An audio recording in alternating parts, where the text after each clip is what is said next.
VGK looks to extend its series lead in Game 4 of the best-of-7. Can the Road Warriors keep the unbeaten streak alive and head home to Las Vegas with a 3-1 series advantage? You're Locked On Golden Knights, your daily podcast on the Vegas Golden Knights, part of the Locked On Podcast Network. Your team every day.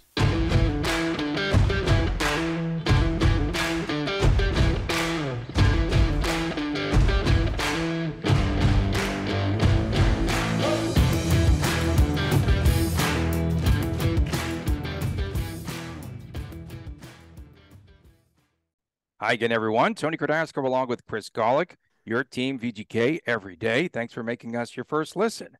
We appreciate that. Our podcast is free and available wherever you do get your podcast. Of course, you could find us on Twitter at LockedOnVGK, at Tony Dasco. That's me, at TD Chris G. That's him. I'm the other guy. Subscribe on our YouTube channel, Locked On Golden Knights. And we are brought to you today by the Gametime app. Download the Gametime app, create an account, and use the code LOCKEDONNHL for $20 off of your first purchase. So, Chris, VGK coming off of the dominant performance on Monday night, the 5-1 VGK victory, and on the road now, their streak at 12-0-3 officially. We didn't have those numbers officially in yesterday's show through the last 15 games. So, Bruce Cassidy, his message to the team on Tuesday was to continue to win the puck battles, which they did very well in the third game, defend between the blue lines, again, in that neutral zone, and then most importantly, I think, is to stay disciplined. Who will have a target on their back in game number 4 tonight? Mark Stone cross-checked repeatedly in the first and some of the second game of this series. We saw Evander Kane go headhunting on Alex Pietrangelo in game number 3. Yeah, and he took a lot of shots away from the puck as well. That's been the Oilers' MO, to pick out one player and to go after that player. So could it be Marchessault? Could it be Jack Eichel? We'll have to see. I think that they will definitely mark someone. And Cassidy said something prophetic. He said, it hurts to win, but you have to play discipline because, again, an illustration of that is Pietrangelo, where he gets socked in the head there with a cross-check. That was pretty nasty. So that's going to be a major key tonight. And for VGK, again, stay out of the penalty box. Again, they did a great job on the PK, and the Oilers were just 0 for 2 on the power play. Starting with the penalty box, Edmonton had, I think, just one or two full power plays the entire game, I believe. Then they had a shortened power play. Or it might have been a power play that got negated. Whatever it was, they had very limited power play opportunities. Okay. So starting right there, they're going to get more opportunities. Just, people are working the officials and those conversations are happening. It's just the nature of the beast. I'm not complaining by any means. Just simply saying there might be a little bit of home cooking in this game. And VGK had their share of home cooking and road cooking, obviously, this past Monday in game 3. So, if the calls do tilt a little bit towards Edmonton, that's okay. VGK will have to do their best to stay out of the box, do their best to kill those penalties. And, let's give some major kudos to Adin Hill, who knock on whatever wood-like devices around you right now, folks. Adin Hill in 3.5 periods of hockey has not allowed a single goal from the Edmonton Oilers. So that's very, very noteworthy. Maybe he's got something figured out in the power play that just others didn't. So let's certainly hope that everything works well from there, and then everything else will obviously take care of itself. You mentioned who might be a marked man and stuff like that. I don't think we see a lot of that this game. I think Edmonton really needs to focus on winning. When we get to our second segment, I'll give you some stats about teams that go down 3-1 and how that shakes out historically, and it's not good. It's not good. So Edmonton's going to focus on winning, and the rest will take care of itself, I think, from there. Okay, Adin Hill. He comes into each of the last 2 games in a relief effort. He doesn't have time to think, but now he has like a full day and a night, and then he goes to the rink and he's got to go through the mental preparation. And I'm just curious what his response will be like, and especially if the Oilers come out with their first goal again within the first 3 minutes of a game. poise. VGK has done a good job if Edmonton does get that first goal in 2 of the 3 games of the series so far. And I believe they flashed a stat, ESPN, that is, where VGK was 3-2 in their previous 5 when allowing the first goal. So, it's not that big of a deal if they do score first. That crowd is amazing in Edmonton. They're very passionate, and apparently they like pouring drinks on the Golden Knights now too, or at least they try to. Did you see that video with the person that poured the Truly on the glass? Yeah, it was on the glass. Kind of silly. It's just stupid. I know. But besides that, the fans are very passionate up there and very loud. And I mean, can you imagine what that arena would have sounded like? They're a great fan base. They're a great fan base. Besides the clown and the Truly, can you imagine what that arena would have off to? We saw the whatever. That's fine. So at VGK. I know, family show. I use that finger. I saw. You're good, Tony. Yeah. You're good. But imagine what it would have sounded like game 2 if the Oilers would have got 3 goals, bang, bang, bang at home. That place would have been absolutely deafening. And, you take that crowd out of the game, all of a sudden you got something going. So VGK needs to keep their poise, even if Edmonton gets that first goal of the game and, find a way. They got to keep the game 5-on-5 for as long as possible because VGK is not the better team. They're the dominant team 5-on-5 right now. I think I saw someone, I forgot who, but I think VGK has outscored them 10-4 in 5-on-5 play right now. So keep the amount of players on the ice level.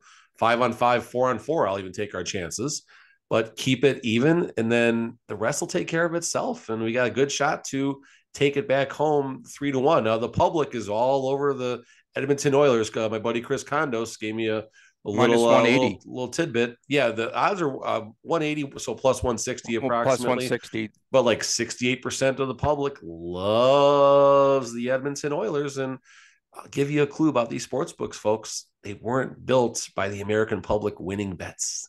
So just throwing that out. Okay, so Jay Woodcroft. Oh, by the way, what did you have for breakfast today? Jay Woodcroft, when he was interviewed there behind the bench after the first period, he was saying that he wanted his team to move forward, and Leah Hextall did try to get him to elaborate on that, but he didn't really. He just said, well, we just have to push the puck a little bit more. And again, just that tentativeness.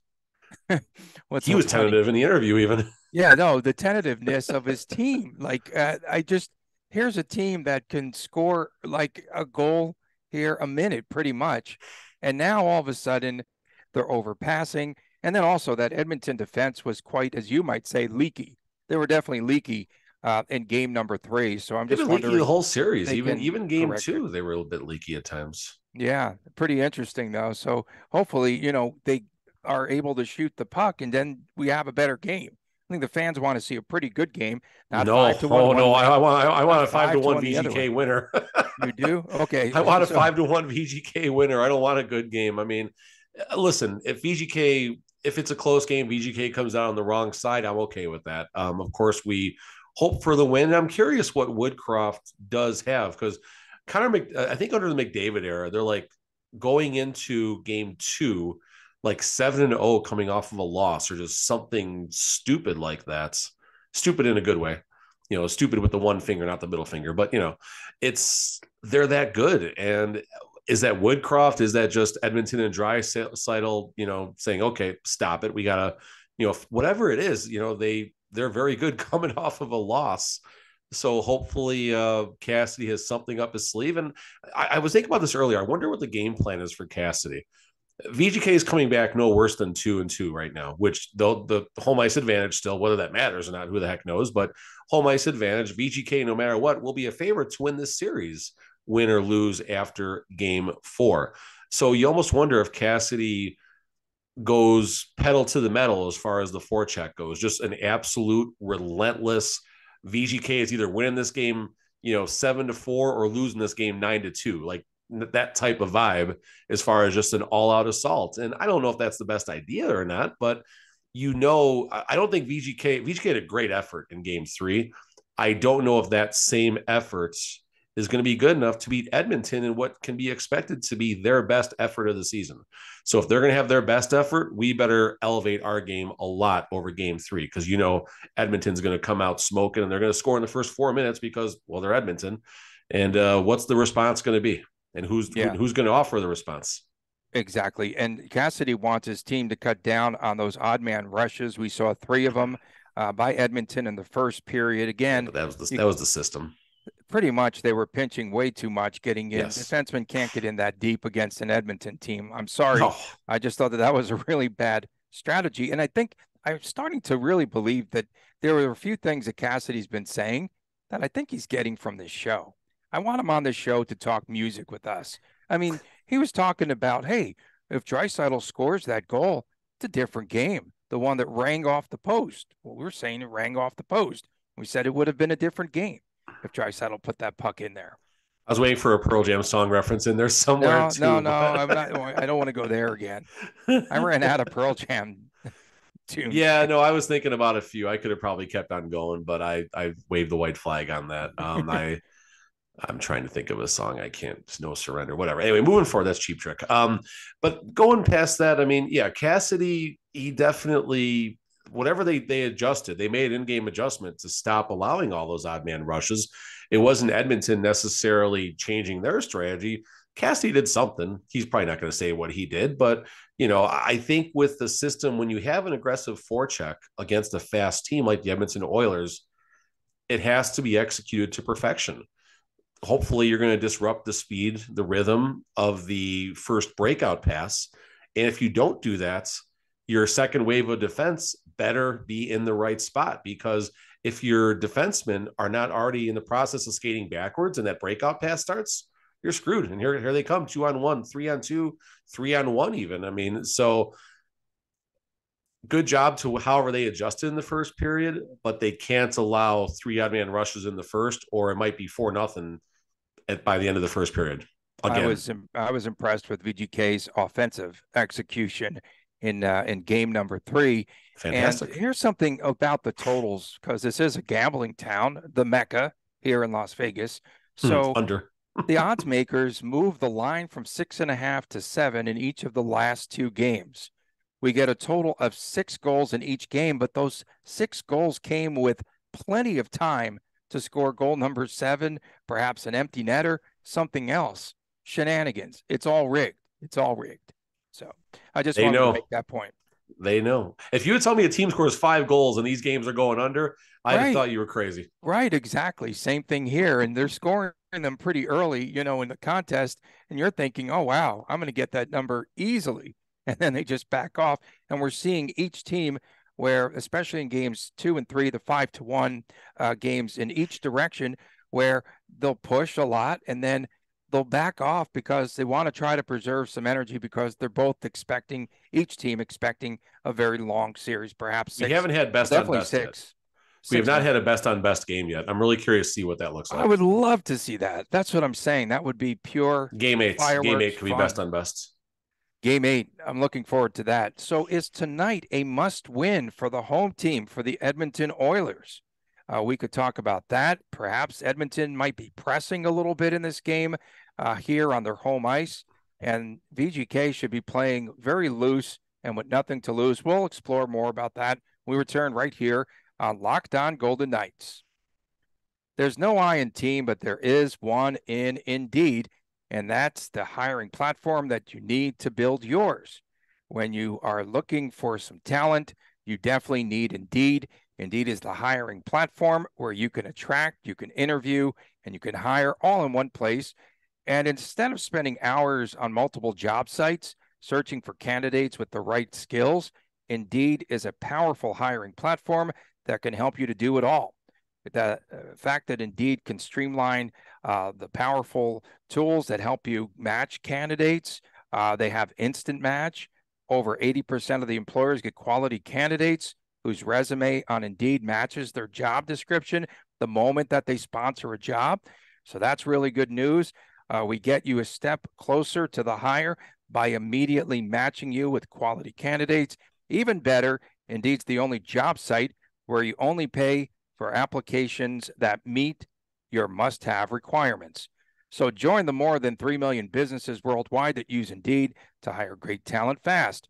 Start hiring now with a $75 sponsored job credit to upgrade your job post at Indeed.com/lockedon. The offer is good for a limited time only.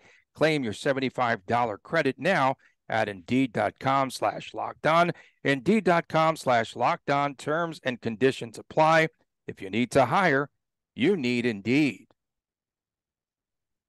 Welcome back to Locked On Golden Knights. Tony Cardasco and Chris Golick here from Las Vegas. And don't forget our Friday feature, WTF. No, don't go there. It's What the Friday.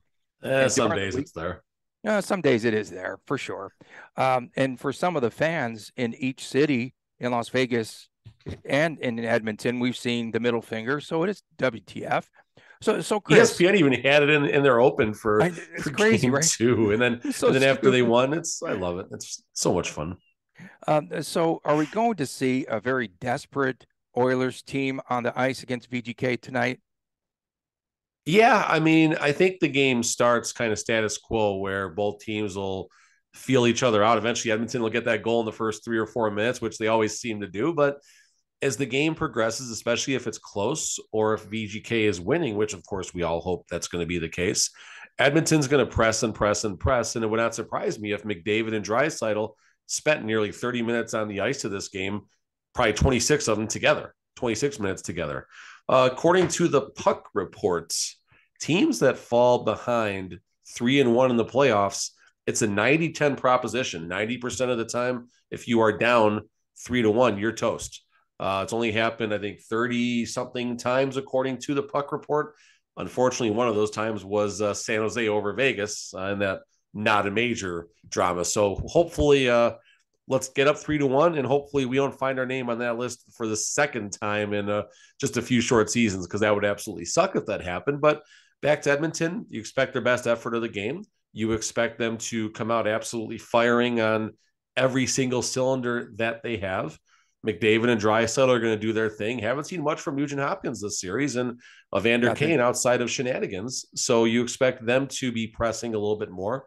Their defensemen going to be doing whatever they can. And, goaltending, Skinner, Campbell, who knows where they're going to go there in their most important game of the season. And it's nice that they have that question in their head right now. And you better bet Woodcroft, whoever he sends out there, going to be a short leash. So, if VGK can flip the script and get an early goal and take it to him a little bit, you get that crowd out of the game.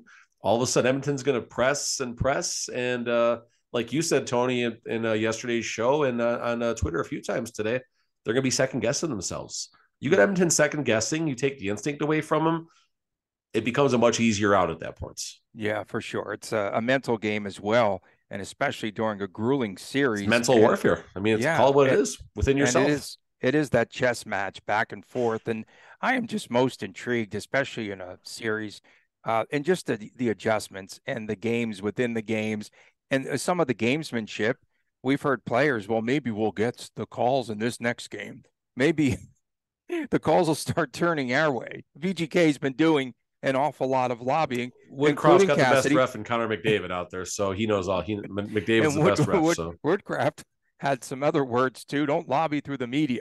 Okay, so VGK in game number 3. Imbecile. He's imbecile. Imbecile of the week. VGK held Draisaitl, McDavid, and Evan Bouchard, even, whose name I didn't even mention in the last show, off of the score sheet in game number 3. And I listened to ESPN. That's where I got 3 shots total. No, it was 3 shots for Draisaitl and 3 for McDavid. It was 6 shots between those two, and it was -4, -2 apiece. They just kind of lumped everything together. What do they know? Bad day for ESPN. Oh, yeah. We're going to talk about more ESPN in a couple of minutes here. But again, I think that, Cassidy's been listening to the show, because what does he say? 100%. Oh, he's talking about neutralizing. We talked about this last week. Who do you neutralize? Do you try to neutralize Draisaitl? Or do you try to neutralize? They neutralized both of them. Do you try to neutralize McDavid? I said, pick your poison the other day. I think they need to be separated. They're going to be on the same line for starters. I think they're going to try to come out with some firepower. I really do. They have to score early and often. If Edmonton scores that second goal and it's suddenly 2-0, that definitely increases their chances of winning this game. Yeah, so the reason I would lobby for separating McDavid and Draisaitl, at least for as long as you can, assuming the game is going the way Edmonton wants it to, is VGK is going to load up defensively. They're going to get our best defensive unit. You're going to see obviously a lot of Stevenson's line out there against McDavid and Draisaitl, a lot of Mark Stone, even a lot of Jack Eichel out there, depending on how things are going. If you separate those two, now Cassidy is going to be on his heels deciding, okay, which line do we load up against defensively, which might open up an opportunity finally, which we hope doesn't happen, but for someone that doesn't rhyme with McDavid or Draisaitl to score a goal and pitch in on that third and fourth line. So by separating those two, maybe they can create some mismatches. But when you're Woodcroft, are you going to go down swinging with McDavid and Draisaitl on separate lines? I don't think so. That's a recipe for your GM to rethink your strategy as a head coach. I think that discussion might happen anyway at the end of the series for Woodcroft, but we'll see exactly how things shake out. I think Cassidy is going to win the chess battle, so to speak. I think Cassidy's been playing chess a little bit longer. He's played a few more playoff games, and we have some good firepower of our own. We don't have Draisaitl or McDavid, but we have a team. We have 4 lines who are contributing, not necessarily line 4 on the score sheet as much as the other lines, but line 4 is playing good defensive hockey, keeping the other team off the board, and they are earning offensive zone faceoffs for our top 3 lines to go in there and hopefully do something with. So I like VGK's chances. Edmonton's going to have a ton of adjustments and a ton of things up their sleeve. And if the game gets away from them, I'm curious exactly what happens. I'm curious if the game is close, who the first team is going to be to make that move and make that adjustment and start taking those chances. Okay, if you don't like a close game here in game 4, you're definitely not going to like game 7. You're going to be a mess. I'm concerned again about Adin Hill and the goaltending overall. Now we've got Jonathan Quick as the backup. And in case you have not heard, Laurent Bourgeois still is out. Well, I thought you were going to say the other guy. The other guy is coming up. He's definitely going to. He's got to be in Edmonton now. He's got to be. They had to fly him up if he wasn't there already. Yeri Patera's probably on the Canadian Express to Edmonton overnight. And no, I just think again, I'm still not sure that this combination of goalies in the end will be the one that gives them the cup. I've said this from day one. You said that about Logan Thompson, to be fair. I said that about every single one of them, and they've proven me wrong. Hey, you know what? I'll eat crow. Well, it's the defense, though. It is the defense, and they played their best game, I thought, of the playoffs the last game out. I thought that they did exactly what they needed to do. Again, all of a sudden, you see Connor McDavid speeding up through the neutral zone, and then all of a sudden, there's a ton of traffic right in the middle. So they clog the middle, they force him outside, and then he doesn't shoot the puck because they're tentative. That's exactly what they did. If they could replicate that, they win this next game. They win the game. It's a turnkey situation for the goalies. Darcy Kemper is a Stanley Cup champion, correct? Yeah, we thought he stunk. Yeah. And our goalies don't stink. Like him. Yeah. Our goalies definitely don't stink. And I think, he had the ability, but you got a pretty good defense in front of him and a pretty good team in front of him. So, it'd be nice if Adin Hill can steal a game somewhere in the series if called upon. But all our goalies need to do is make their layups with his defense. And Adin Hill went above and beyond making his layups in game 3. And game 4, yeah, you mentioned the mindset. It's like a pitcher. You have a closer that becomes a setup man, or a setup man that becomes a closer. Maybe that messes with the mind a little bit, but Adin Hill, what was he? What did we say? 16-7, 17-6. Yeah, 16. 2-4-5 and a 9-1-7. So he's going to be okay. He's ready for this. Okay, coming up next, a Sports Center joke gone awry, and we'll also have our predictions and the lock of the night. It comes your way next, right here on Locked On Golden Knights. Forget planning months in advance. Gametime has deals for tickets on the day of the event. So, Chris, you had a $100 credit too, right, in the Gametime app, and you actually utilized it the other day. It was VGK last minute. It was. I bought it the morning of. Really fast Gametime app, and this is sure it's a slightly paid endorsement, but I also spent my own money too in the process. But it's a heck of a lot easier than Access. You have your views from your seats. When you log on, you literally just click and boom, there's everything. Where in Access, you're clicking those little dots and stuff and trying to see how much this ticket is. You have to unclick, you have to go back. But then when you click back, it takes you all the way back. And Gametime, just Go look at the app. You don't got to buy anything. Just go and look, and you tell me what you like better, guys. No, I definitely like it myself. And so you utilized it the other day and you used it the last minute, right? Too, because great deals as the ticket prices started to come down. Afternoon. It was less than 4 hours ahead of the game. And you got some good seats there. And you could do the same thing. Just download the Gametime app, create an account, use the code LOCKEDONNHL for $20 off of your first purchase. Again, it's the Gametime app, and make sure that you log on, and you will get $20 off of your first purchase. Just use the redeem code LOCKEDONNHL. Download Gametime today. Last minute tickets, lowest price guaranteed. Welcome back to Locked On Golden Knights. Tony Cardasco and Chris Golick from Las Vegas. We appreciate you making us your first listen each and every day.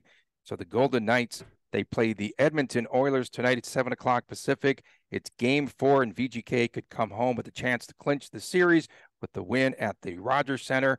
Catch every minute of the action of the hometown broadcast on Sirius XM on the XXM app. And don't miss What the Friday, that segment coming up again this week. Every Friday, we let you, the fan, the sports fan, spout off about something good or bad about VGK on WTF. Leave your comments on Twitter or on our YouTube channel and subscribe there. Okay, it's the SXM. I did it in one take, man, before. I'm so mad at myself. Okay, so Chris, and sorry to put you on the spot with the Gametime app, but I just it was easy. Practically, it was so easy. Did. It's simple. I've been going through there and looking for tickets and some ticket deals for concerts because that's my jam. I think my quote was, maybe a fair foul or otherwise, it was, you have the Gametime app, you got 50 feet of crap, and then you got the Access app. That's my endorsement. And that says it all. So download that today. Okay, a very bad Sports Center joke by ESPN anchor John Anderson goes viral on Monday night. It offended VGK's Zach Whitecloud, and fans also took offense. Whitecloud is the first indigenous NHL player from the Sioux Valley, Dakota tribe. And so in doing the highlights, we saw where Anderson tries to make a joke that really wasn't funny, saying that Whitecloud's name sounds like a brand of toilet paper. Just unnecessary commentary. And see, so back in the day, the Sports Center anchors actually knew the players and the teams. As those highlights are coming up, they could have told you everything about Whitecloud or about any player that was on the ice. And see, that's the part that kind of got to me, was just, yes, it was a last minute thing. Yes, he scored the goal. They get the highlight package. They throw it to them, I'm sure, the last minute. And Sports Center thought that the game was worthy of even putting the highlights on. If Stanley, I don't know if I'm correct or not, but I think that they showed those highlights before they showed everything about the draft lottery. And so I think they did too. I think they did so too. they just jumped into that package, and then Anderson makes a joke. Well, earlier in the day on Tuesday, Anderson apologized to Whitecloud. Whitecloud, very emotional, says he has a lot of pride. And he was talking to the media on Tuesday, and it turned out to be an unnecessary distraction, if nothing else. And here's Whitecloud, who seems like he's a genuinely nice guy. I don't know him personally, but he seems like a good dude, 26-year-old kid. And suddenly he's thrust into like a national spotlight. And it's just like, how do you handle that? I scored a goal. I'm the first defenseman to score a goal in the playoffs for VGK. And then he goes, I find out on social media that they made a joke and a mockery of my name, which, of course, in his culture, it's very important. Their name is very important to that culture and their history. And Whitecloud, I found this a little bit surprising. He said, in my culture, we would go to that person and say, hey, I know you messed up. Like, how can I help? So he got the number for John Anderson. And Anderson did apologize publicly, and then he also apologized to Whitecloud, but just unnecessary and just an unfortunate situation. And I think that it was an honest mistake by John Anderson. I don't think that it was done with malicious intent at all. But, for Whitecloud, though, you're suddenly thrust into a national spotlight, and like, what's going on here right after the game? So a few things here, and you hit the. I actually was looking up his age right before you pulled that up, and right before he said that, and it's a lot for a kid to take. And he's 26. He's a kid. I'm 42. He's 26. He's a kid in my head. Um, just maybe fair foul or otherwise. Here's my little thing about it. At first, I didn't think it was that big of a deal. I text Tony. I'm like, okay, we'll hit this for a couple of minutes and we'll move forward. And that was before I saw White Cloud's, perspective on it and how it shook him up and everything. And, it gets you thinking a little bit. I mean, newsflash, we're all going to die someday, folks. Hear me out here for a second, okay? That's not a good take right there, but that's the bad take. It's a bad take. So moving forward from you that, just offended me with that take. Well, there you go. Well, fair enough. Go, no jokes right now. No jokes. Going forward from that, when we do part, whenever that may be, hopefully much more down the road for all of us than sooner, but you leave behind your family, your legacy, and your name. And a name is sacred. It's sacred to everybody, regardless of your background, where you're from, and when someone does make a mockery of it, especially for, with Zach Whitecloud and, his culture, I guess that's the right way to say that, it hits hard. And, when I'm not around, hopefully a long, long time from now, I hope to leave behind a good name that, my family can carry on and stuff like that. And if you insult my name in a way, especially if you don't know me, especially if you don't, know anything about me, it's going to hurt. And you might see a side of me that, only a few people have been unfortunate or fortunate enough to see at times. So, that's where I'm ultimately going with this. You don't, especially in a time like that, like you said, he wasn't trying to, put him down like that. It just kind of came out, and that's ESPN's edginess and stuff. And, that's part of what got him to where they are now, taking those chances and things that they say and stuff. But this one backfired. Timing was bad. The taste was bad. Everything was bad. And, kudos to Zach Whitecloud for how he handled this, makes a learning opportunity of it. And, it's just an unnecessary distraction, kind of getting back to the hockey side of things. But this also pulls a locker room together. And I'm sure all of his teammates, showed, hey, we got your back. And if that gentleman shows his face in the locker room after a game, send out Pietrangelo to handle it. Okay. That's my joke. And Edmonton, is near and dear to Whitecloud. He grew up, I think, 30 minutes away from there. And also, if you watch the games and their opening ceremonies, yes, they show the indigenous culture and they salute that culture, right, on their Jumbotron and everything else, which I thought was such a cool thing, really, because the history, they really embrace that before they do the anthems. And so, hopefully everyone moves forward. And it was just unfortunate, as we said. Yeah, no doubt. Let's take a look quickly at our picks. Yeah. I'm going to go with, I'm going to say that we will see this battle sort of level out, and I'm looking for a really good game. And I'm going to say 5-4, and I'm going to go with Edmonton in OT. I think we're due for an overtime game, and I just think that it would be fitting at this stage. And I'm going to go with Riley Smith, and I'm going to go with Mr. Turnover himself, Shea Theodore. 7 games in the playoffs, 3 assists. But I was looking at his numbers. Get this. In 95 playoff games, he has 58 points. It's pretty good. It's pretty good for a defenseman. So hopefully he can get everything straight there and get his head cleared, and then just stop turning the puck over and stop it with that move where you fake and just fire the stinking puck. No more toe drags.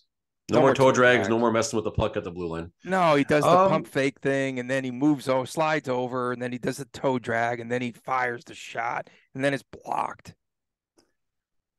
I'm drinking the Aiden Hill Kool-Aid first and foremost. I think Hill's going to have a really big game. I think only one puck gets behind Aiden Hill, and I think VGK finds a way to pot 4 tomorrow night. I'm going 4 or tonight. Pardon me. It's actually we're recording on Tuesday. No, it's not good when we record at night. Anyway. No. I was going to drink, but I decided not to. Maybe I should by now. No. So 4-1 Vegas Golden Knights. I want to see Stone and March. So I'm going to basically keep going with our leaders to have big games in what's possibly the biggest game of the season. Definitely for the Oilers.